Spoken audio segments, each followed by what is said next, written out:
Hi, friends. Welcome to the Genesis of Shame podcast. I'm your host, Sam Landa, and I'm here to help you speak biblical truth to the shame you experience in relationships. My hope is that you grow in your understanding of how shame impacts you so you can learn how to connect with God and others. If you've experienced fear, hiding who you are, boundary issues, anxiety, and/or depression in your relationships, then this podcast is for you. It's time to speak truth to your shame.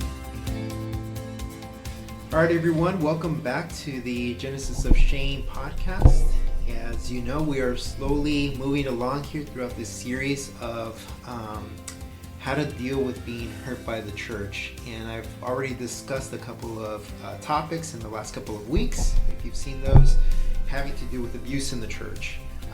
But one of the things that I was worried about or wanted to address as well is how Christians should be responding to being hurt by the church.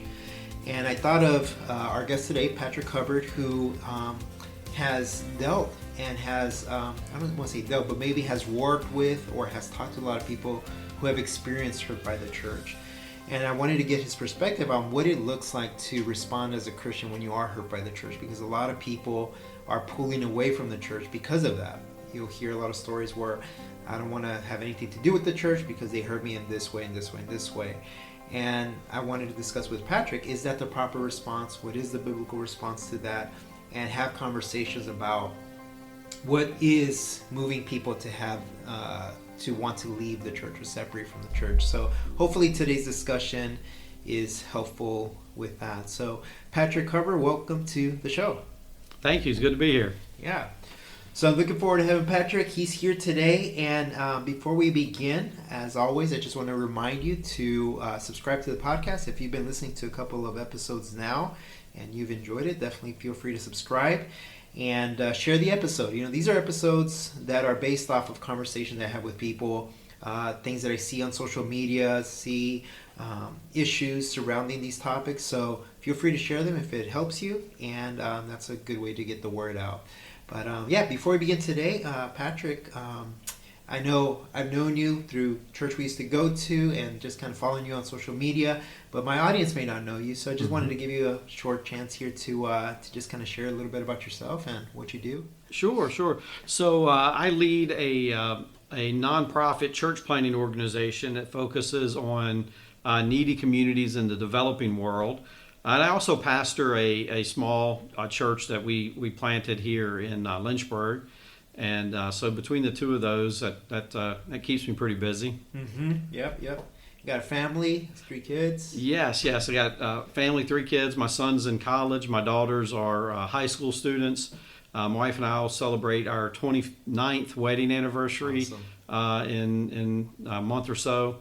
And so we're doing well. Yeah, that's awesome, sir.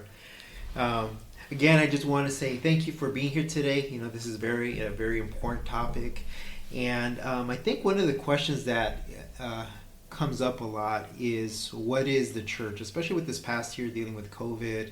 And one of the comments that you would hear often is the church is the people, not the building, and so on. Mm-hmm. So when people talk about being hurt by the church, it could mean a lot of different things. But can you just share with us a little bit about what is the church, and maybe even a little bit about your church plant that you started? Sure. So when we think about the church, there's a couple of different ways to look at it. One, we have the universal church, the global church, and that is everyone who has repented of their sin and put their hope in Christ for salvation. Mm-hmm. When we do that, we enter into the body of Christ. That's the language Paul uses. And so we are brothers and sisters. We are members of the same body with people all over the world geographically and people across time, right? So theological terms, we talk about the church militant. That's the church in the world today. And the church triumphant, that's the church that has gone on to be in the presence of Christ in heaven. And that all of that makes up the universal body of Christ. But within that, we have individual local churches, which are the manifestation of that global body in a given community. And typically that local church, well, there's different views, different opinions, but at the basic level, a local church is an assembly of people who are being taught the word and who are partaking of ordinances, baptism, the Lord's Supper. And that's just a simple definition of the local church. And that's when we talk about people being hurt by the church, that's typically what they're talking about. They've been part of a particular local church where something has happened and they've been hurt for one reason or another. But I think that's the big picture. Also, another helpful thing that as we get into this discussion, I'll say it now in case I forget to later. I don't know who I'm picking this up from. I think it's probably Calvin, John Calvin. But he talks about the visible church and the invisible church. And so the invisible church is the true church. It's those genuine followers of Christ. But the visible church is everyone who professes to be part of the church. And so what we find out is the invisible church, the true church, is not always identical with the visible church. There's always going to be some tares in with the wheat, we would say. And so that's helpful when we're thinking about issues of people being hurt by the church, is to remember that not everyone who is in a church who says they are part of the church are genuinely repentant, born again followers of Christ. And so that's a helpful distinction to keep in mind as well. Yeah, I agree. I mean, one of the topics discussed was that there are wolves in sheep's clothing who do come in to do damage to the church, and a lot of times it is done in that way. This just came up to me as we were talking about the church, but I was wondering why people come to church. I remember hearing a quote saying, what you draw people in with is what you draw them to. And we see this a lot with either it can be mega churches or even smaller churches, but I think it's more known with mega churches that they'll use different means to get people to come to church. From your experience, why do people come to church? That's a good question. I think it's any number of reasons. Of course, like the work I do in the developing world, I mean, people are coming to the church because the church is feeding them. There's things, physical needs are being met. Here in our context, that's not normally the case. But I do think part of an issue that we have, and I'm not shifting responsibility, but part of the issue that we have is people are coming to the church for the wrong reason. And because they're coming for the wrong reason, their expectations are not going to be met. And then they're going to be frustrated. Now, there's plenty of things that the church does wrong to hurt people, and we can talk about that. But I do think there is a reality where if we go all the way back to Genesis and we look at the call of Abraham, right? That happens right after Babel. So the languages are confused, nations are dispersed. And so now this one humanity has been dispersed to the ends of the earth, and all these nations have been made. And then the first thing that God does in the very next chapter is he calls Abraham so that Abraham and his descendants might be what? A blessing to the nations. So from the very beginning, God's chosen people are set apart not for the purpose of themselves, but for the purpose of being a blessing to the nations. And that storyline unfolds and follows all the way through the scriptures. And the same is true for the church today. If you're going to the church for how it can bless you, what you can receive from it, then you're setting yourself up to be disappointed, because the church is filled with fallen, flawed people. But if your understanding of church is that I am part of God's called out people with a mission to go into this community and be a blessing, then that shifts the focus, and I think it helps us navigate some of the things that we may get our feelings hurt or get upset with in the local church, because we've been trained to where it's all about the programs, the music, this whatever, And so it becomes very me-centric. Yeah. And when it's me-centric and then it stops being me-centric, or something that rubs me wrong happens, then I don't want to do that anymore. I want to move on and go find a better product, a better service. And I think that's part of the issue that we have in our cultural context. Sure, and that's a good point too, because I think people do say that that's one way in which they may be hurt by the church. Someone doesn't say hi, or something bad happens with the program, not enough for me, for my family. And I mean, I wonder if I don't know if those are bad things in and of themselves, but we make them the centerpiece of going to church. And I think what you're saying, it sounds like that we need to come into church thinking, as a Christian, what is my purpose in carrying out the mission that God has for us?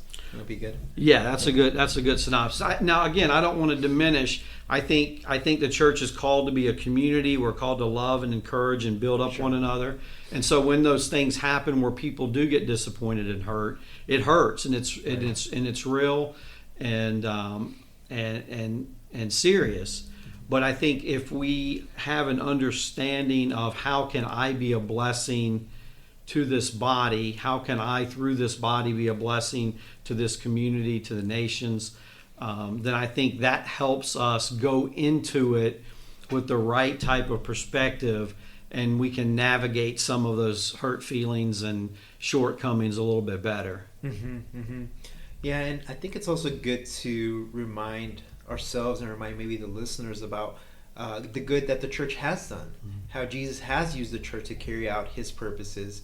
And are there any things that you see now or that you have seen before that highlight where the church has been a blessing to not just the body of believers, but to the world? Well, again, one of the easy, low-hanging fruit for me is the organization that I work with that is being supported by Christians and churches in the U.S. to go and start churches in places like Brazil and Thailand, and through those churches, feeding the hungry, clothing the naked, providing medicine, helping to educate people. All that's being done by individual Christians and local churches working through that. But in our more local context, I think one of the primary of what the church is called to do is to make disciples, right? So one of the major ways that the church blesses its members is by discipling them into greater faithfulness. Now, I don't think of discipleship as head knowledge. I think that's a mistake that we make. But discipleship is teaching them to obey all that Christ has commanded. And so discipleship is learning to live a new way in accordance with the commands of Christ. The design for life that he has. Discipleship is learning to live that way. And so that's a big blessing of the church, is helping us to be able to do that. As an elder at a church, that's my job. That's my responsibility. But I also think in the little church, my own anecdotal experience in the little church that I lead, just simple things like just broken, hurting, lonely people finding a community where they're accepted and loved and cared about. And when they're not there, people notice. And when they get sick, people check in on them and look after them. And when they have financial needs, people in the body rise up to meet those needs. Ultimately, if the church is functioning the way it's supposed to, and we're bearing one another's burdens and thus fulfilling the law of Christ, then there's no limit to the blessings that will overflow to the body. But I think the difference is those blessings are an overflowing of being part of this community. We shouldn't go into the community expecting and looking for how can I be blessed by this, is where we get into trouble, I think. That's a good point. Good distinction to make there. Yeah, so in seeing the good that's been done by the church, obviously one of the things that we also don't want to ignore is how we have hurt people in the process as well. And it is a very delicate balance, because the way, I think you kind of alluded to that now, the way that the church was intended and what it is today, they don't seem to line up, right? God gives us clear commands in Scripture of how the church should be, and it doesn't seem that we're meeting that standard in a lot of different churches. So what are some of the, when you had people come and share with you, or just based on what you've seen, why are people leaving the church, or what are some ways in which the people are being hurt by the church? Okay. Yeah, so for me, the church plant that I lead here in Lynchburg, we started as a Bible study at my house. Another guy and I were teaching it, and we eventually launched the church plant. But we were doing this Bible study, and it was initially for people who were not plugged into a church. And so through that process, over about a year, we decided to organize and establish a local church. Now, most of those people that we picked up in the Bible study, some of them were part of a church and they stayed where they were. And then some of the other ones who were in the Bible study, when it became a church, they just couldn't make that transition. They for whatever reason, they'd been hurt. They just couldn't do it. And so we actually ended up starting the church with just like 2 families. And so we didn't have a launch team. We didn't raise money. We didn't do any of that. It was just a couple of families. We started gathering. But over time, the Lord began to bring us people. And we're not a huge church. This is all anecdotal. It's a small sampling of people. But the Lord began to bring us people who had been out of church for a year, 3 years, 10 years. And we began to minister to and work with those people. And we've done some things, I think, that have facilitated that. But many of those people, again, they're being hurt by the local church, right? And so some of the issues are, we could go down the list of, gross sin, failings. We could do that on the national level. Most all of us could probably do it on a more personal level. And so there are those people that have been where somewhere in leadership was abusive, or someone fell into sin or whatever, and they left. But a lot of what we've seen is just churches taking people for advantage of people, getting what they can from people, and then casting them aside. Treating it like a business. Treating it like a business. It becomes. I believe in the organized local church. I think the Scripture teaches that. When Paul sends Timothy, Paul leaves him in Ephesus for the purpose of appointing elders and organizing local churches. He sends Titus, I believe it's to Crete, for the purpose of calling elders and organizing local churches. I believe in organized local churches, but the problem we have is often the organized local church starts to exist for the benefit of the organization and or the leaders, and not for the body as a whole or the community at large.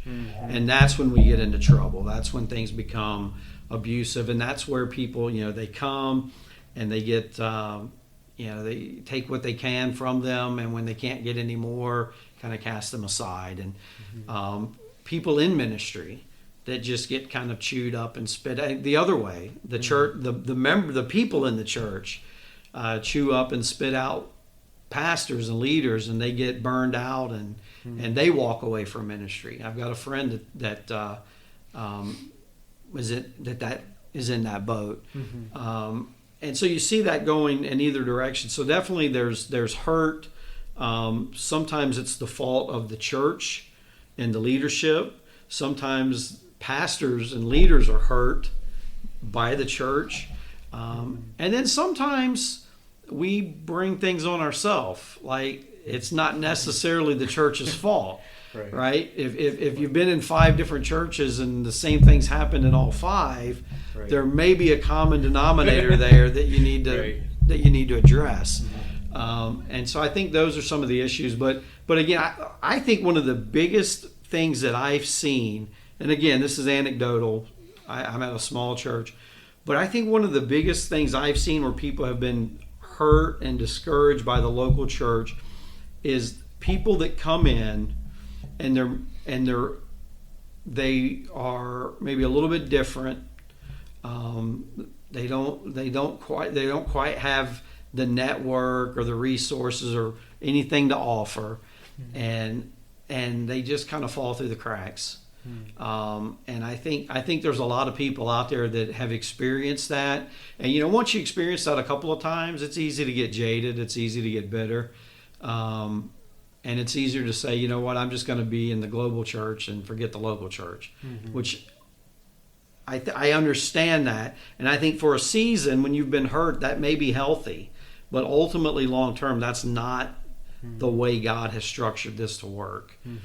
He's called us to gather with local bodies of believers and function as a church. But I think I answered your question there. No, you did. And leading kind of to this next question, so when you see things that are happening within the church, both from a leadership position, so pastors at churches, well-known churches, smaller churches, whatever, and you see also the Christians or the people who attend those churches, what's your general observation of that? Because I think one of the things that has been really leading people astray is bad doctrinal teaching. That's one aspect. But I think the other aspect too, to your point, is also the outpouring of that into the community. What does this look like to love your neighbor, to love the people within the church, and also to love your community? Because that is where you make the most difference. Yeah.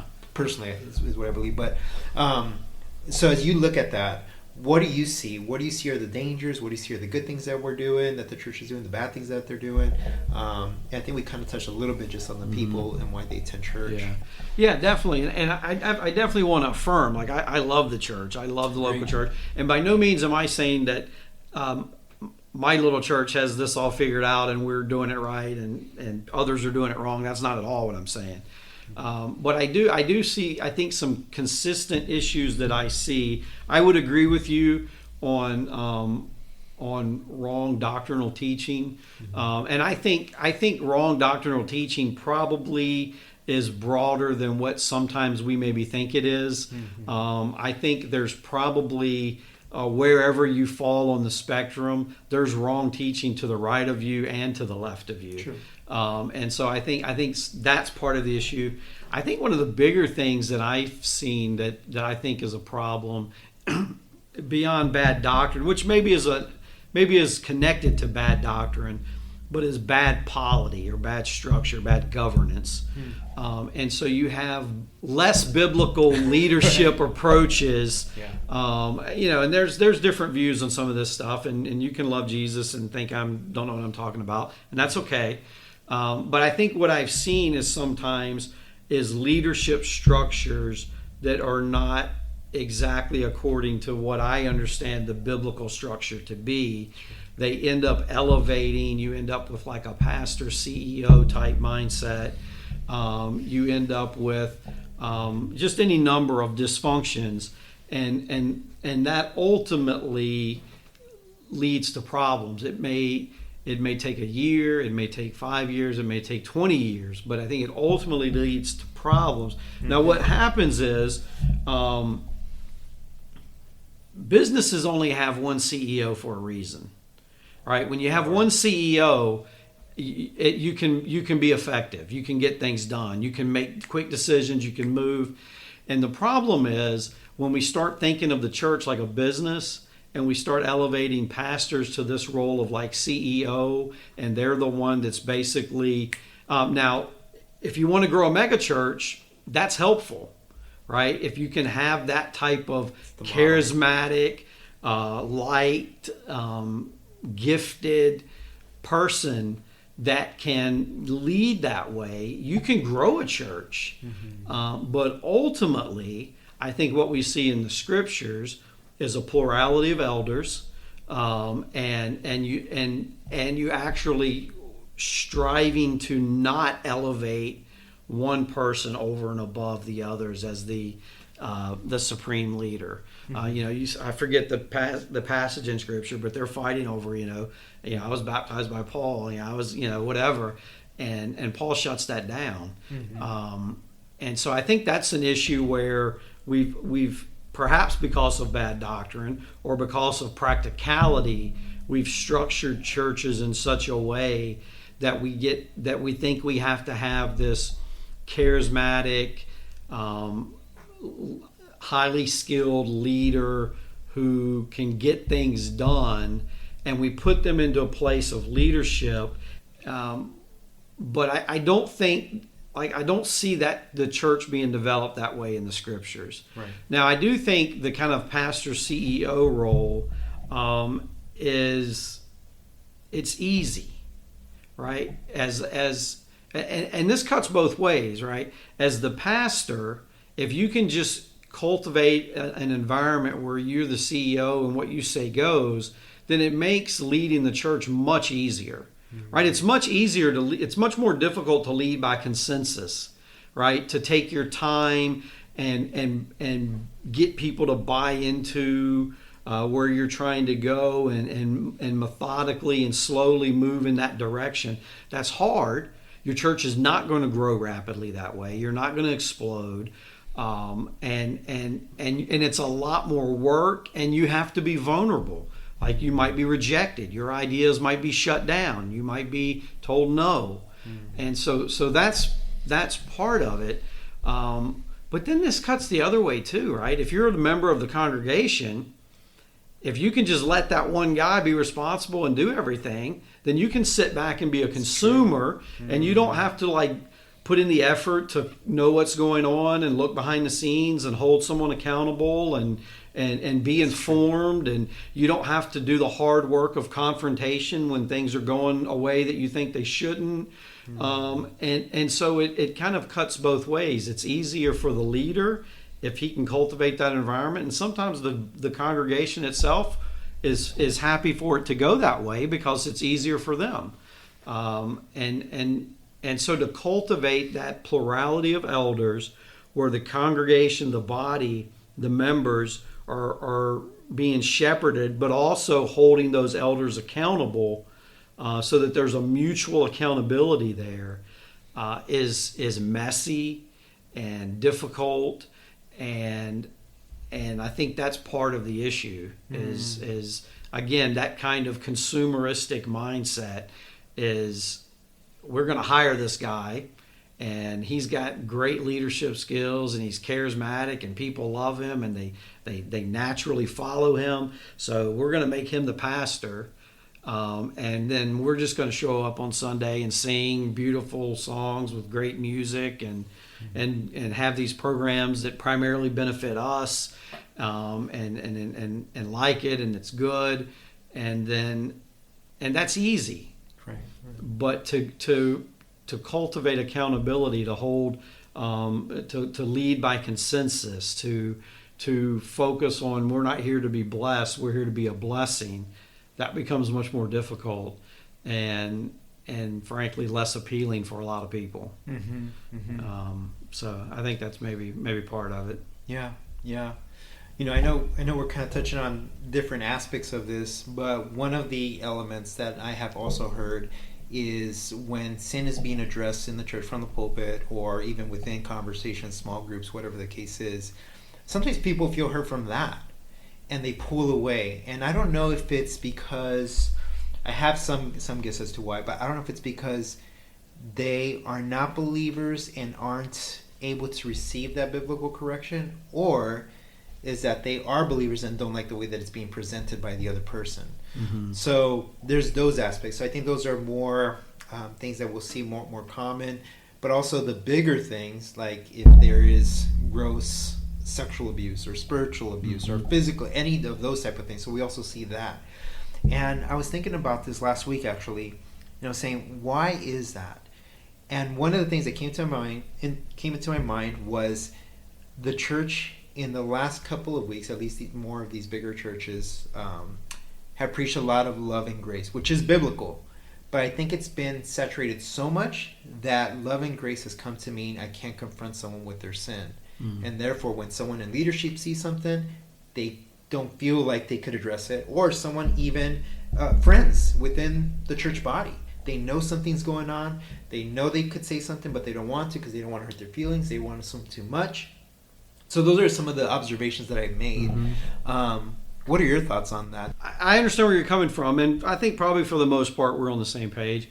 So I think there's multiple things going on. I think ultimately and not to diminish anyone's pain or hurt, Right. but I think there is an element where, like we see in 1 John, they went out from us because they were not part of us. Mm-hmm. There are people who leave the church, some of these people who are deconstructing their faith. Yeah. Part of that, we can't neglect the possibility that they're not repentant, born-again believers. Mm-hmm. They came, they saw, they participated, but they eventually fell away because they weren't part of the church. They weren't one of us, right? So there is that element,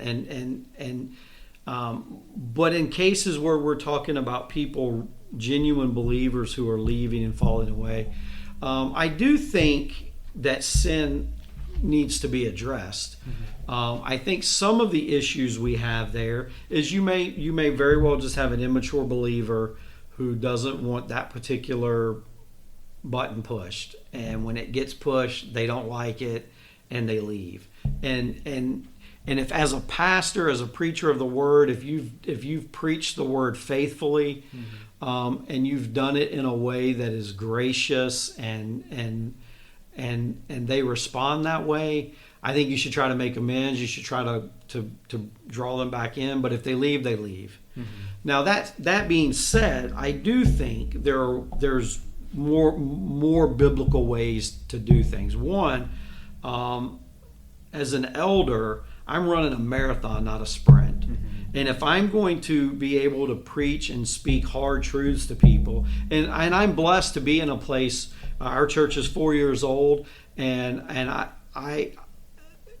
I believe that I can preach anything that I'm convicted to preach. People may not like it, they may disagree with it, but there's not been division. Mm-hmm. And so I have that ability. But I think the way you get to having that ability is by being faithful and building relationships with people. Mm-hmm. I think one of the issues with pastors is that some pastors, and to each his own, everybody's got different ways, but the idea that the pastor spends 30 hours a week in his study preparing a sermon and then he goes out and preaches, I don't agree with that model. That's a lot, right? I think you spend your time with the people, building relationships with them, developing trust, so that when you go out and preach hard truth, they receive it because they know that you care about them. They know that you love them. They know.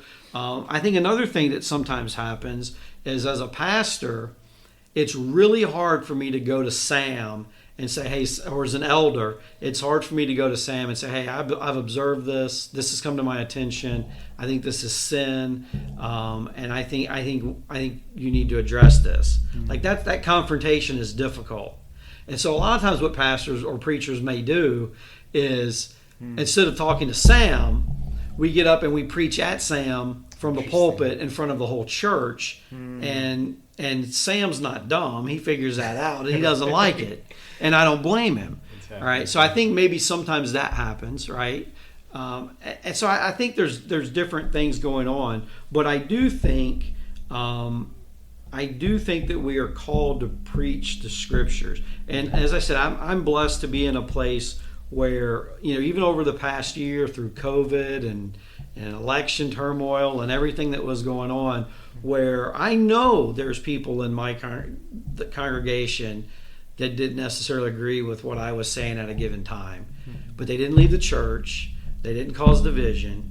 Because why? Because they trust me because I've built a relationship with them. And they believe that what I'm preaching is what I believe to be true, and I believe to be in their best interest to hear it, even if they don't necessarily like it or want to hear it. But what I think, not to get off the subject, but I think what happens in our church is, the church I'm at is very diverse. Like we've got probably, as small as we are, about 40 people. We've got every denomination you can think of is probably represented. So it's a pretty broad spectrum of people, which is challenging sometimes when it comes to preaching. Yeah. But fortunately, I'm able to preach as I'm convicted, and that's good. But I think when we look at some of that, I think what happens is in churches we get in these tracks, and so the preacher has his certain sins that he hits on every week, and then the other sins never get addressed. So what happens is people come and visit that church, and the people whose toes get stepped on every week leave, and the people whose toes never get stepped on, they love it and they stay. And then over time, what you have is this homogenous group of people who think the same way, who view everything from the same perspective. And then and they think they have unity, but what they really have is uniformity. And as soon as someone comes in with a little bit different perspective, a little bit different view, then there's tension and division, and often that person gets run off, right? And then they end up being some of the people that are being hurt by the church, right? They were mistreated, they were run off because they had this view or that view that didn't fit in with everybody else, and they think, well, that's just the way the church is, and I don't want to be any part of it. And so I think in our current context, and I don't want to get into politics, but I do think that's an area where there's a lot of division, and where we get in these channels, and then brothers and sisters who love Jesus, who see things a little bit differently, end up warring and fighting with one another on social media, and the world sees a very divided church, when in reality, one of the ways we're called to draw the world in is through our loving of each other. And so I think those are some of the hurts as well, to kind of get back to what we were originally talking about. But anyway, I think I answered you there at some point. Yeah. I mean, I love that point you made about the hours where they're spent as a pastor, meeting with people, connecting with, and you're right.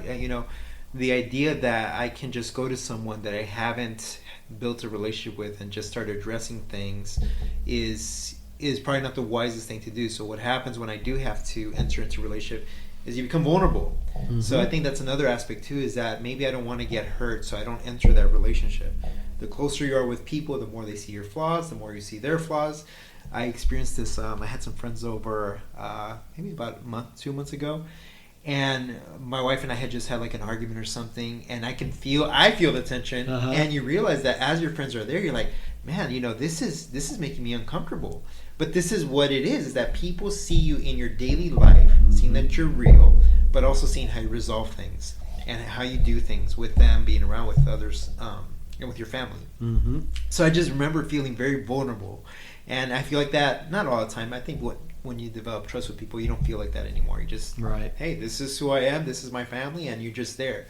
But I think that point you made about meeting people there is what makes everything more trusting, to be able to share those types of things. Yeah, I agree. And I think vulnerability is a big deal. And again, like we've said on multiple things today, it cuts both ways, right? As a church, we elevate our leaders and we expect them to be perfect, right? And then so as a leader, they will distance themselves because they don't want the church to see them in their natural habitat, right? They don't want the church to see their flaws because they're expected to be perfect. But then the flip side of that is, as leaders, we can insulate ourselves because maybe we like teaching the Bible, but we don't necessarily like getting our hands dirty in people's lives, right? And that's, preaching is a wonderful thing, but preaching and pastoring are not synonyms. Pastoring is a different thing, right? So if you're going to pastor, you need to be able to preach, but ultimately you're pastoring this body of people, which means getting your hands dirty, kind of going through life with them, being vulnerable with them being vulnerable with you, cultivating those types of relationships, which again is hard.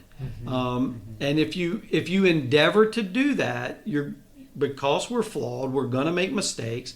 People are going to be disappointed. Their feelings are going to get hurt. But hopefully, we've developed the relationship capital that we can work through those things and not just them get mad and bounce and go to the next place down the street. but yeah, I think vulnerability is huge. And that's something I've learned overseas and working in Brazil primarily, is just leading by consensus and being able to as a leader to accept being told no. Like until the body as a whole is ready to move, we gotta wait. Yeah, that's hard. And again, that doesn't foster rapid growth and big numbers, but I think it fosters deep roots and ultimately a healthy local church. But you got to be vulnerable, and you can't be vulnerable if you're tucked away in your study. And again, I'm not undermining study. Study is important. No. Preaching is extremely important. And you don't just get up there willy-nilly and just spout off stuff. You need to put in the work. But it's not an either or. You've got to put in the work to preach, but you've got to put in the work relationally with those people as well, if you want to be able to impact their lives. And I think, and if you want them to be able to take hard truth from you and not leave, you've got to have cultivated a relationship with them to make that happen. Yeah, no, I agree. That's a good point. And the vulnerability aspect, I think was real key as well, because you can't be expected to be perfect and also be vulnerable. They kind of cancel each other out almost. So it's one of those things. And both people in the relationship, right? Yep. And there's always someone testing the waters, right? I noticed that in group sessions when we are talking about a particular issue, it takes one person to share something that determines how deep the group is going to go. So this person shares about, I don't know, a divorce or something. Boom, they go here, and then someone goes deeper and deeper. Yeah. So it always just takes that one person, and sometimes that's from the pastor, sometimes that's from a congregant, a member. Yep, I would agree. But no, that's really good. So to kind of wrap up here, I know we've been talking about being hurt by the church. So typically it's church members, or maybe even people in leadership who were hurt by the pastor, or whatever the case is. How should they respond? What is a biblical response then to being hurt by the church? I know at the beginning we talked about coming in with the mentality of serving the church, but when someone has been abused, whether it be their energies, their time spent, whether it be spiritual abuse, your faith is this or that, and so on, what is a biblical response for our listeners to kind of hear about that? Okay. Well, I take an approach that may be a little different than maybe what some of the folks are accustomed to. I don't know. I would say, one, like, if you got mad last week because they didn't play the song you liked, or you didn't, they got a different color carpet than you wanted, like, that's not what I'm talking about here. Sure. That's like, you just need to get over it, and you need, and it's not about you.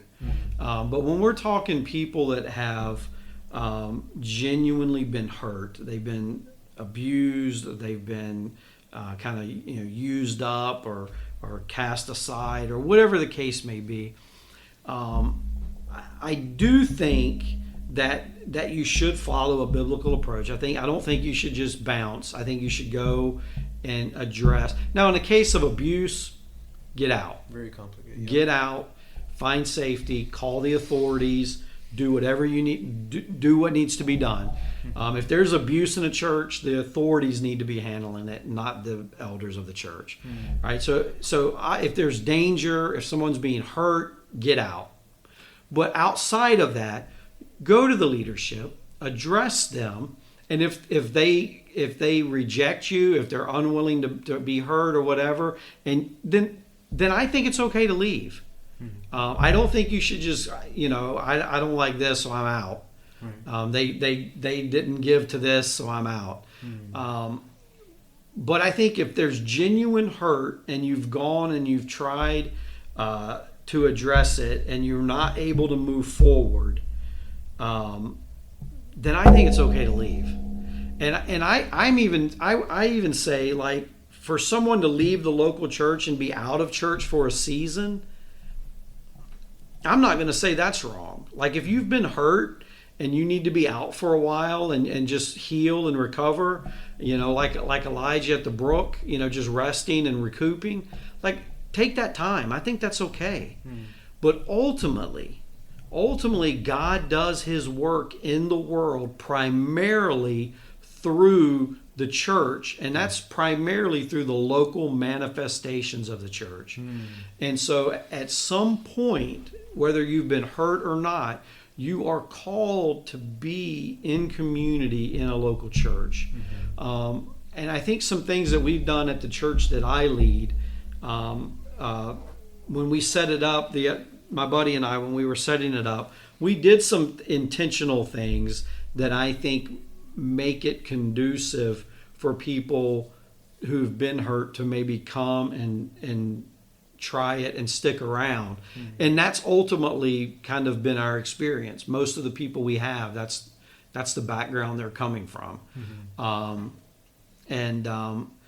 And so I think an area where people are often hurt in a church, or where there's often problems, is money. Right? So I think as a church, there's things that you can do around money, checks and balances you can put in to ward off some of those problems. At the church that I lead, we don't take up an offering. I don't think tithing is a New Testament principle. I think you're called to manage what God has given you, and that's between you and the Lord. We have an offering box. If someone wants to give, they go up, but we don't take an offering. I never ask for money. We never say anything about money. Now, if I come to a passage of Scripture that deals with money, I'll preach on money. Sure. But that's one thing that we did. We also give 20% off the top.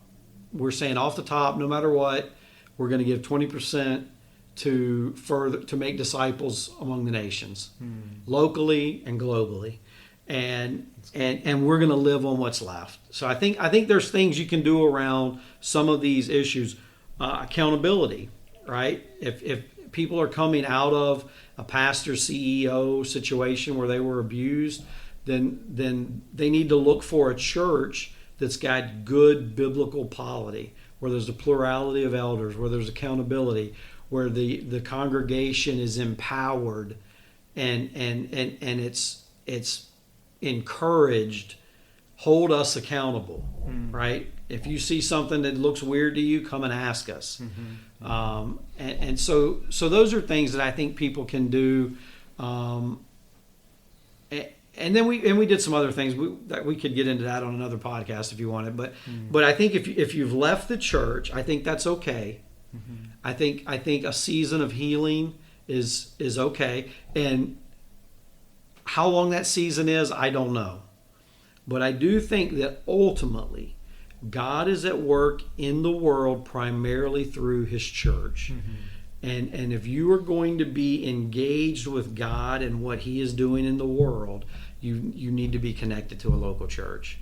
And I think if you're going to be living in faithfulness, at some point you need to get back around to the idea of finding a local church. But look for one that doesn't have the red flags from what you've experienced. And maybe it's not the most charismatic preacher. Maybe they don't have 500 people. Maybe they don't have every program that you think is needed. But if they've got good leadership in place, and there's good checks and balances, and it's a healthy environment where you're welcomed and accepted, that's what's important. And maybe some of those other things aren't as important as you once thought they were. Yeah. And I can tell you they're not. Right. Yeah. No, that's a good reminder. I think, just for going into every church experience, or every single, once someone's been hurt, to go back to church, is to not look for the red flags also, because you'll find it if you're looking for something specifically. And what I mean by that is, if you were hurt because someone didn't do the music well, and you kind of addressed this earlier, is not to go and looking for those things, because you will find them. Try to find the good first, and then those things, they'll start to come out as you engage the church more, I think, because you're relating to people, and as you get closer to people, you start seeing more and more, and then and being able to discern from there. Yeah, it's funny you say that. Now, I hesitate to say this because I don't want to sound like I'm boasting. This is one person's experience. Mm-hmm. But I've got a friend who's a part of our church. He's not a member, but he's a regular attender who was hurt by the church and had been out of church for years.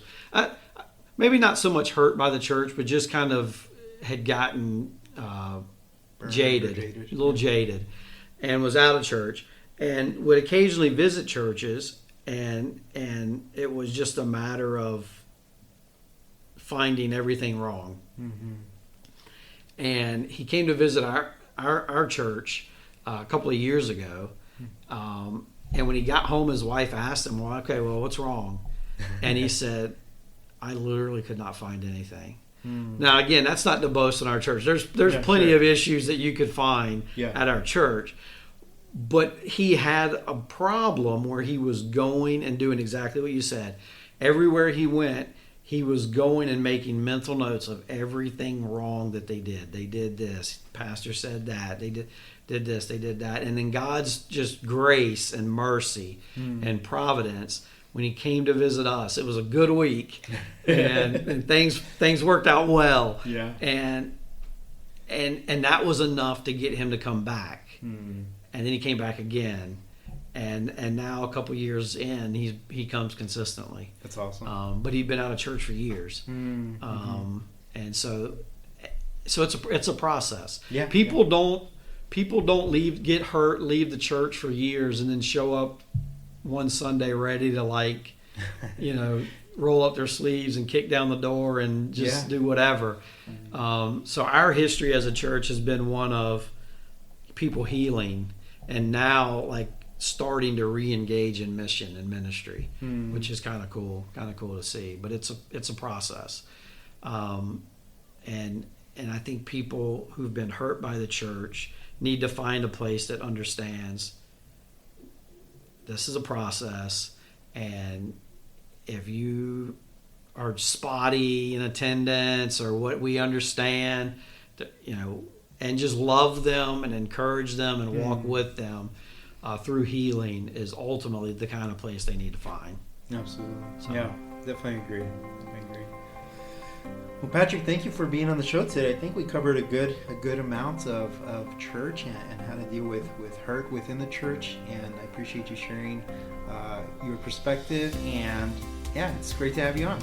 Good to be here. Thank you. And guys, I'll put up links to this episode as well as to more information if you want to know more about Patrick's church. I'll put that information on there, and also about his ministry, Living Bread Ministries, correct? Mm-hmm. Better Ministries. So thank you guys for tuning in. I'll see you guys next time. Bye. Thank you again for tuning in today, guys. I really appreciate it. Your support means a lot to me, and I really look forward to doing these each and every week. If you would like to continue supporting the podcast, one of the things you can do is go to your Apple Podcast and find the Genesis of Shame there, and then subscribe to it. That really helps it get some traction on the iTunes podcast and will allow this to be heard by many more people. You can also follow me on Spotify and other major podcast platforms. Thank you again, guys. Have a great day.